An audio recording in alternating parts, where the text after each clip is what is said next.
Olá, tudo bem com você? Espero que sim. Falarei hoje sobre um problema que quase todas as famílias têm.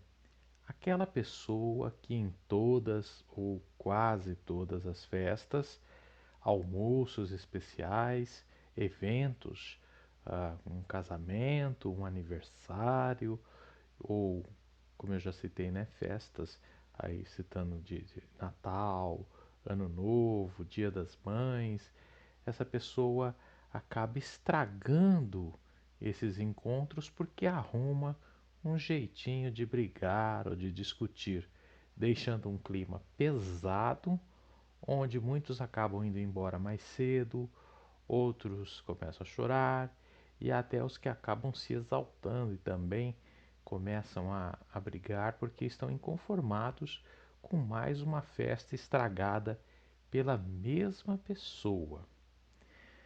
Num primeiro momento, a gente pode atribuir a culpa à bebida alcoólica, né? É muito comum dizer, ai, essa pessoa, o seu tio, o seu pai, o seu irmão, ele é uma pessoa muito boa, mas é que ele bebe, então por isso que ele faz esse tipo de coisa. Sim, em muitos casos, o problema pode ser a questão do alcoolismo, que faz com que a pessoa, né, proporcione situações desagradáveis. Mas eu queria focar aqui em um outro tipo de pessoa, que às vezes até bebe, mas que ela não pode ser taxada como um caso de alcoolismo.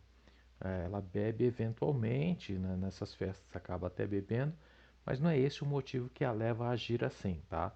A gente não pode jogar a culpa só na bebida e dizer, não, a pessoa age assim, que é uma forma, como dizem os jovens, de passar pano para alguém que está fazendo uma coisa errada. Ah, tem pessoas que realmente a gente vai falar um pouquinho mais à frente da questão do alcoolismo, mas o foco aqui é citar essas pessoas que ou bebem socialmente ou nem bebem, e mesmo assim, sempre que há uma festa ou qualquer tipo de encontro familiar, são grandes as chances dela acabar brigando o que era para ser um dia ou uma tarde, uma noite divertida. Como eu citei, há muitas pessoas que agem assim. Por isso, todo mundo que está ouvindo neste momento já deve ter se lembrado aí de um familiar, mesmo que distante, ou então de alguma história envolvendo a família de um amigo. Aí a gente se pergunta, né? Quais motivos que levam essas pessoas a agirem assim? São muitos e necessitam de uma ajuda profissional. Para que a gente possa sanar esse problema, é preciso ajuda profissional. Pois, por mais que a família converse, peça, implore, chore, essas pessoas podem até se segurar ali uma vez, viu que passou muito do limite, então uma, na próxima ela dá uma maneirada, talvez na segunda, mas aí logo depois, quando ninguém estiver esperando, ela faz uma maior ainda, né? Então fica aquela rotina, aquela tradição por muitos e muitos anos de festas serem encerradas de uma maneira tão triste e sempre por causa de uma pessoa. Um fato curioso que vale ser citado aqui é que muitas dessas pessoas que costumam brigar em festas de família, elas às vezes começam a se alterar horas antes do evento começar. E aí elas passam a dar sinais claros para quem está mais próximo, né, para quem está convive ali com ela mesmo, começa a notar os sinais que ela vai dando. Ela fica agitada, estressada, ela já começa a dar sinais de irritação, ah, na correria, afobação, não consegue parar em lugar nenhum, fala demais, fica conversando, falando, ou seja, a ansiedade já está corroendo-a e ela passa a imaginar diversas situações hipotéticas que vão acontecer na festa. Ah, porque alguém vai falar alguma coisa, alguém vai fazer uma brincadeira sem graça, vai ter aquela pessoa que vai querer se exibir, eu não gosto dela. Enfim, ela já cria uma série de situações que serão desagradáveis na visão dela. Então começa já ali a se armar mentalmente para poder revidar, para poder atacar aquilo que ela não gosta. Um dos motivos que pode fazer com que a pessoa haja assim é algum fato traumático ocorrido no passado. Isso pode ser em qualquer momento da vida, tá? Um aniversário lá na infância de um amiguinho que ela foi toda feliz e acabou ocorrendo algo que machucou muito essa pessoa que hoje é, toda a festa aí ou quase toda ela acaba brigando. Então esse fato ficou ali, machucou ela demais, ou então um evento qualquer, às vezes um evento na escola, em que ela acabou sendo exposta por algo que fez sem querer. E quando é esse o caso, a pessoa acaba deixando esses fatos que a marcaram traumaticamente recalcados. Então ela não é que ela faz conscientemente. Ah, ocorreu isso comigo uma vez lá numa festinha, num evento, na adolescência, então agora eu vou me vingar. Não, não é assim que funciona. Esse fato traumático está recalcado na pessoa. Ela criou um trauma ali, um bloqueio em relação a festas, e aí ela passa a agir de uma maneira agressiva em todas elas e não sabe ela mesma explicar por quê. Ela não tem essa relação de causa e efeito. Por isso que é muito importante nesses casos buscar a psicanálise, para que a pessoa possa, ah, aos poucos, através das sessões, buscar as respostas guardadas nela, informações que ela tem ali muito bem guardadas e que virão à tona, o que farão com que ela possa entender as suas atitudes, né, um processo de autoconhecimento e mudar, né, o que é o mais importante. Outro motivo que leva as pessoas a agirem assim em festas, em família, em almoços, e esse é mais grave, é quando essa pessoa é narcisista. O narcisista tem dificuldades em eventos assim, pois ele quer ser sempre o centro das atenções. E sabendo que na festa haverá, sei lá, um irmão, um primo mais bem-sucedido, ou que as pessoas conversarão sobre os mais variados assuntos e ele não terá o monopólio das atenções, será apenas mais um ali, o narcisista se irrita. E aí ele começa a arrumar um jeito através da discussão, sempre por um motivo bobo, né? Para poder brigar com alguém. Dessa forma, quando ele começa a discutir com alguém, ele está saciando a sua vontade. Por quê? Todo mundo começa a prestar atenção nele. Então ele vira o foco das atenções. Só que, explicando novamente, não é que ele pense assim, organizadamente. Eu sou um narcisista e se não for o centro das atenções, arrumarei um quiprocó aqui para que eu me torne. Não é assim que funciona, ele age por impulso.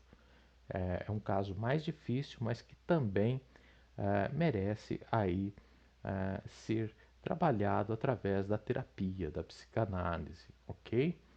Ah, já no caso dos alcoólatras que eu tinha citado lá no comecinho, temos que primeiro fazer uma distinção, né? Como eu falei, quem realmente é um viciado, e aí se trata de uma pessoa doente, necessitando de ajuda, e daquele que bebe, mas não chega a ser considerado um alcoólatra, pois não é algo diário, não é algo assim que tome boa parte da vida. Se a pessoa não beber, ela não consegue ficar sem a bebida. Não, não é assim. Então ele não é considerado um alcoólatra.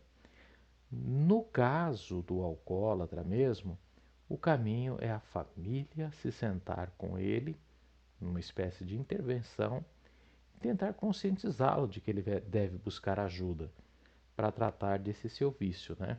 O apoio da família, demonstrar que tem carinho por ele, é muito importante, carinho e preocupação é muito importante para que ele possa realmente se conscientizar do seu problema. Não é fácil, muitas vezes demandará mais de uma reunião, mas é importante não desistir dele. É importante buscar ajuda para essa pessoa. Agora, se for uma pessoa, como eu já disse, né, que só bebe eventualmente e mesmo assim estraga as festas, ou então também uma que nem beber bebe, ela faz isso de cara limpa mesmo, a família não pode mais ignorar o problema, né? Como eu disse antes, os jovens têm essa expressão agora que está na moda, né? Ficar passando pano, ignorando. Ah, não, é o jeito dele, é assim mesmo. Não é legal agir dessa maneira.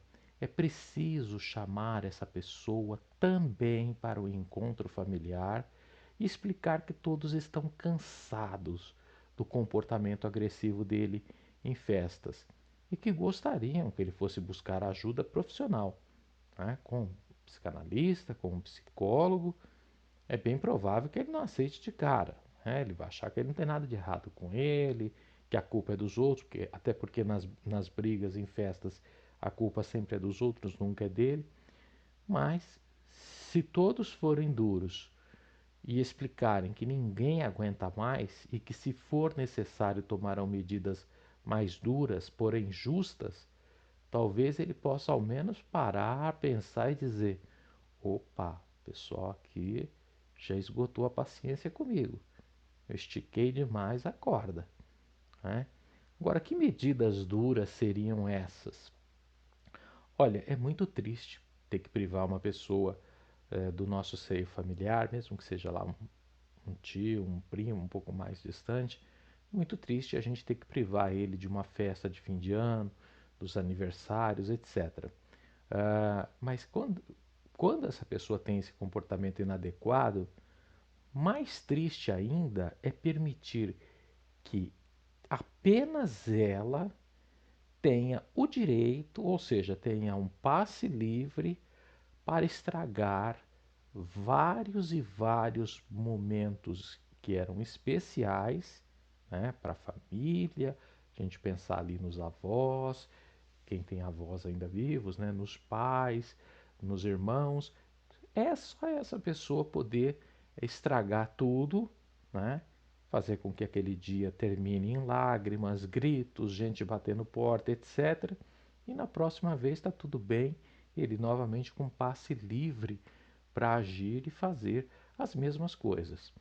É preciso que a gente pense que aquela pessoa mais velha que está ali, né, como eu citei, um avô, uma avó, quem já tem os pais com uma certa idade, os tios, é, talvez no ano que vem, no próximo, dali um ano, quando for ter outra festa, pode ser que essa pessoa não esteja mais ali, porque infelizmente a vida não é infinita.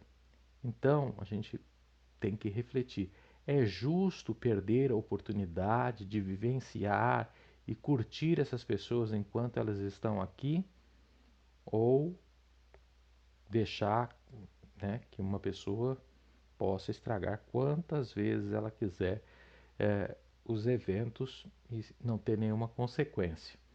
O mais justo é pensar na maioria, né? Parece óbvio, e não em um encrenqueiro ou encrenqueira que age de maneira egoísta. Se essa pessoa já passou de todos os limites em diversas ocasiões e não quer buscar ajuda, olha, eu vou tentar aqui melhorar aqui as minhas atitudes, vou ver o que pode ser feito. Se ela não quer, cabe avaliar sim se não é melhor vetá-la em futuras festas para que você e todas as demais pessoas que querem ter um dia bacana possam eh, se divertir e conseguir isso. E que a única prejudicada seja essa pessoa por seus próprios atos e não o restante. Ok? Bem, meu nome é Marcelo Rio, sou psicanalista e professor universitário na área de comunicação e faço atendimentos online, terapias para adultos e também para casais. Aqui embaixo desse vídeo há os telefones para contatos e, se você gostou, por favor, deixe o seu like aqui. Muito obrigado e tudo de bom.